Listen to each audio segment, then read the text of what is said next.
반갑습니다. 여러분. 일일텐의 시간, 오늘은 이사야서 2장입니다.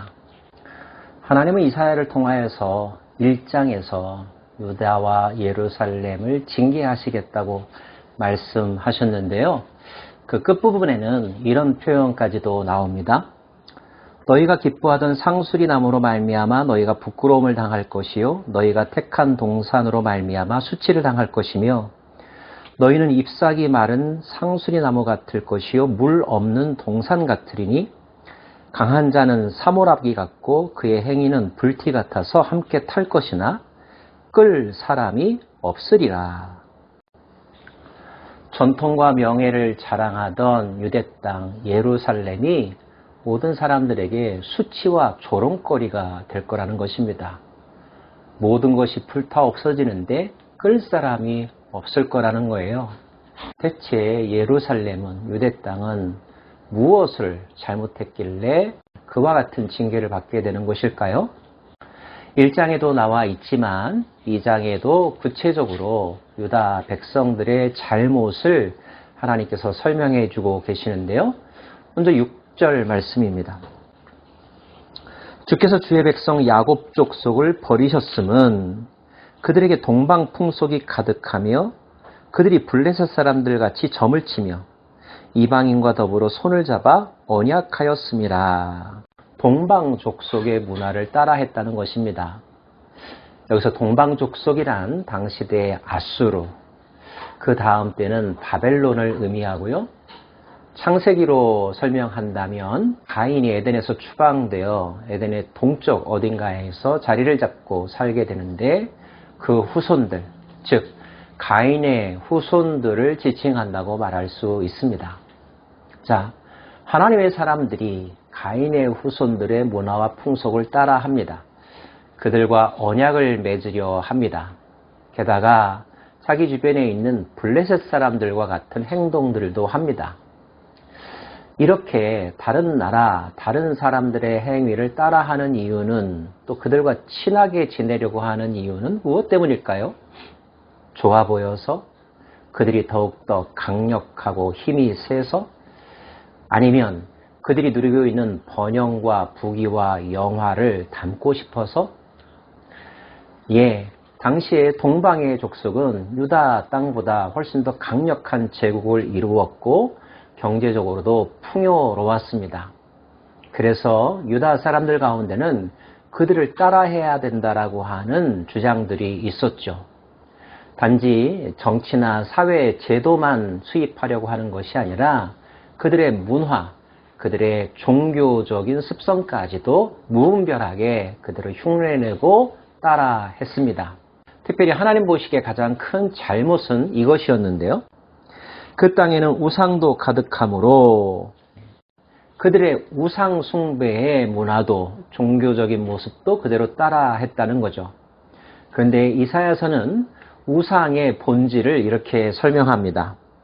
그들이 자기 손으로 짓고 자기 손가락으로 만든 것을 경배하며 천한 자도 절하며 귀한 자도 굴복하오니. 우상이란 무엇입니까? 결국 자기 손으로 만들고 자기 손가락으로 지은 것입니다. 겉으로는 그 우상을 숭배하는 것 같지만 사실은 그 우상을, 그 신을 이용하는 거죠. 우상을 숭배하는 것과 하나님을 경외하는 것의 가장 큰 차이점은 무엇일까요? 인간이 하나님의 뜻에 자신의 행동을 맞추는 것이 아니라 자신들의 이익과 목적 달성을 위하여 신을 이용하는 것, 이것이 바로 우상 숭배의 모습입니다. 그런 점에서 본다면 우상 숭배는 겉으로는 신을 예배하는 것 같지만 철저한 인본주의라고 말할 수 있습니다. 인본주의의 밑바탕과 그 결과는 인간의 교만함, 자고함, 오만함이라고 말할 수 있죠.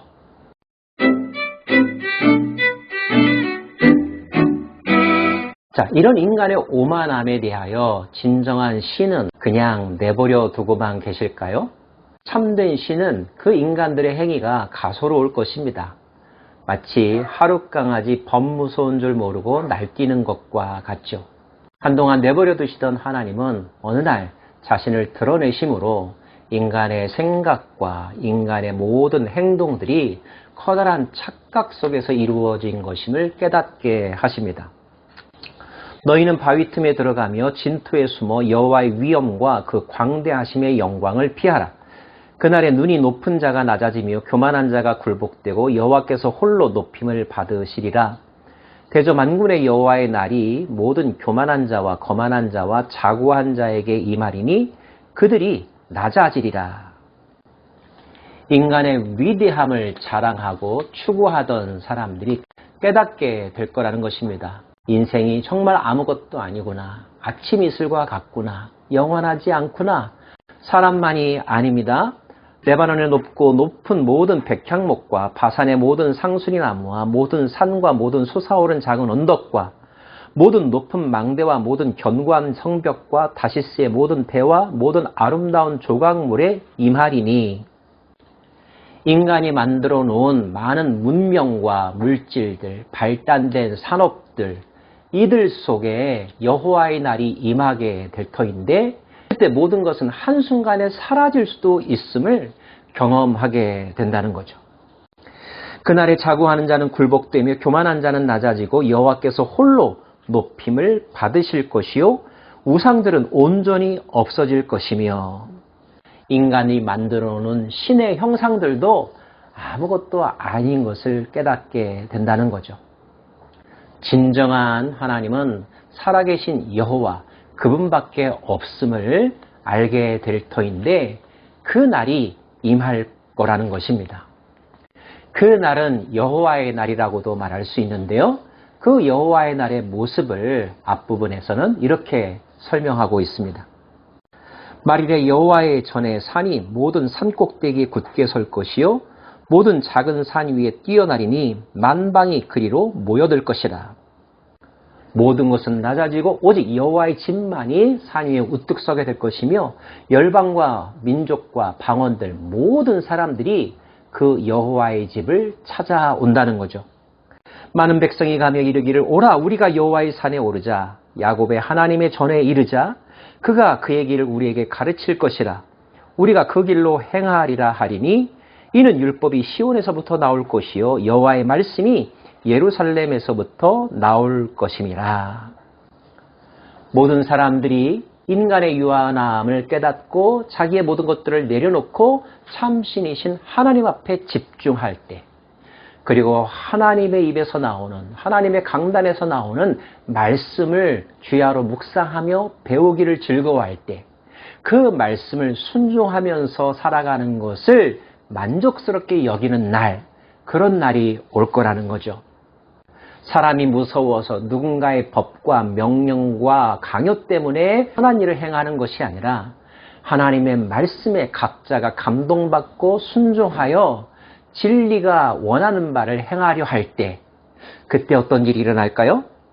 그가 열방 사이에 판단하시며 많은 백성을 판결하시리니 무리가 그들의 칼을 쳐서 보습을 만들고 그들의 창을 쳐서 낫을 만들 것이며 이 나라와 저 나라가 다시는 칼을 들고 서로 치지 아니하며 다시는 전쟁을 연습하지 아니하리라. 누가 누구를 침략할 필요도 없고 누군가로부터 자기를 지키기 위하여 막대한 군비 증강 그리고 전쟁 준비를 할 필요도 없게 되는 세상이 올 거라는 것입니다. 왜냐하면 누구나 다 하나님의 말씀을 듣고 자기를 돌아보고 선한 양심에 따라 살아가기를 애쓸 것이니까요. 그리고 여호와 하나님께서 의로우신 재판관이 되어 모든 것을 가르치시고 판결하시고 그 판결에 순종할 것이기 때문에 인간에 의한 인간의 투쟁은 끝이 나게 되고 오직 한 분 하나님만을 예배하는 가운데 모든 사람은 하나님 앞에서 존귀 여김받으며 평등과 자유를 누리는 그러한 세상이 오게 될 거라는 것입니다. 하나님이 이사야를 통하여서 보여주신 비전이고 우리가 마음속에 품어야 될 국가의 미래, 우리의 미래의 모습이라는 것 너무 흥분되고 기대되지 않습니까? 그런 점에서 마지막에 하나님은 이렇게 말씀하십니다. 너희는 인생을 의지하지 말라. 그의 호흡은 코에 있나니 샘할 가치가 어디 있느냐. 인간이 물론 모든 다른 자연이나 동물보다 탁월하기는 하지만 하나님과 비교할 수는 없다는 것. 하나님과 같이 될 수도 없는 존재라는 것. 인생을 의지하는 것은 어리석은 일이라는 것. 그러므로 인생을 의지하지 말고 어떤 인생의 형통함을 부러워하지 말고 너희의 의지할 바와 믿음을 하나님께만 두라는 것. 이것이 이사야를 통하여서 주시는 하나님의 말씀입니다. 기도하겠습니다. 하나님, 인간이 자기 생각대로 신을 만들고 그 신을 이용하여 자기의 목적과 욕망을 채우려 하고 자신들에게 주어진 지식과 기술들을 이용하여 문명을 발달시키는 세상. 그러한 세상이 화려해 보이고 편리해 보이고 좋아 보이지만 궁극적으로 그런 세상의 끝은 멸망이라는 것, 허무함이라는 것 깨닫게 하여 주옵소서. 우리의 소망을 사람에게 두지 아니하고 하나님께 두기를 원하고 왕도 하나님을 경외하며 군인도 과학자도 정치인도 하나님을 경외하며 하나님 앞에서 말씀에 순종하며 그 말씀대로 살아가기를 애쓰는 그 가운데서 평화와 기쁨을 누리는 저희들의 삶, 우리들의 미래가 되게 하여 주옵소서. 예수님 이름으로 기도합니다. 아멘.